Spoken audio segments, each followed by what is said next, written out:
15 વર્ષથી પાલેજમાં જૂના અને જાણીતા computer, laptop, CCTV camera service, printer repairing તેમજ નવા અને જૂના કોમ્પ્યુટર લે-વેચ કરનાર. એડમિશન ફોર્મ તેમજ તમામ સરકારી ફોર્મ ઓનલાઈન ભરી આપવામાં આવશે. ભરૂચ શહેરના તવરાની શ્રીનિવાસ સોસાયટીમાં સ્માર્ટ મીટર લગાવવાના મુદ્દે ભારે વિરોધ પ્રદર્શન. સ્થાનિક રહેવાસીઓ ઉગ્ર સ્વરે સામે ઉભા રહ્યા. વીજ કંપનીના કર્મચારીઓ મીટર લગાવવા માટે સોસાયટીમાં પહોંચ્યા હતા ત્યારે રહેવાસીઓએ તેમની સામે ઉગ્ર વિરોધ પ્રદર્શન કર્યું હતું.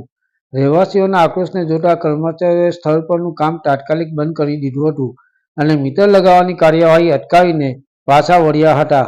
સ્થાનિક રહેવાસીઓનો આક્ષેપ છે કે વીજ કંપનીએ કોઈપણ પૂર્વ જાણકારી આપ્યા વિના સીધા જ નવા સ્માર્ટ મીટર લગાવવાનું શરૂ કર્યું છે. મીટરના ખર્ચ, બિલિંગ સિસ્ટમ તેમજ તેની કાર્યપ્રણાલી અંગે તેમને કોઈ સ્પષ્ટતા આપવામાં આવી નથી, જેના કારણે લોકોમાં અસંતોષ અને આશંકા ફેલાઈ છે. રહેવાસીઓનું કહેવું છે કે તેઓ લાંબા સમયથી જૂના મીટર દ્વારા જ વીજળીના બિલ ચૂકવતા આવ્યા છે.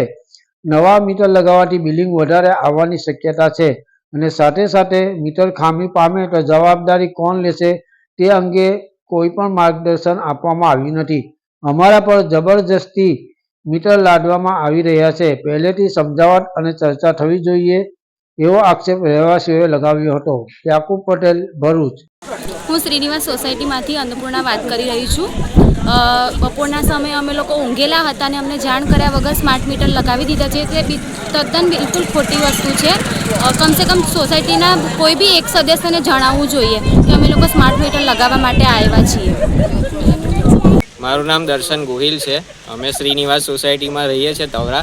હવે જીઈબી વાળા અમને જાણ કર્યા વગર અમારા મીટર બદલી ગયા છે, સ્માર્ટ મીટર નાખી દીધા અને એ લોકો મીટિંગ કરવાનું આવવાનું કહીને પછી કોઈ દેખાયું જ નહીં. હવે અમારું એક જ માંગ છે કે અમે અત્યાર સુધી કોઈએ બિલ ના ભર્યું હોય, કોઈએ ચોરી કરી હોય, એવો કોઈ પ્રોબ્લેમ હોય તો બતાવો. તમે કયા બેઝ ઉપર અમને નવા સ્માર્ટ મીટર નાખો છો?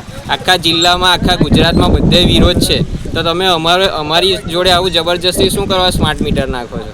એટલે અમારી એક જ માંગ છે કે અમારા જે જૂના મીટરો છે એ અમને પાછા આપી દો.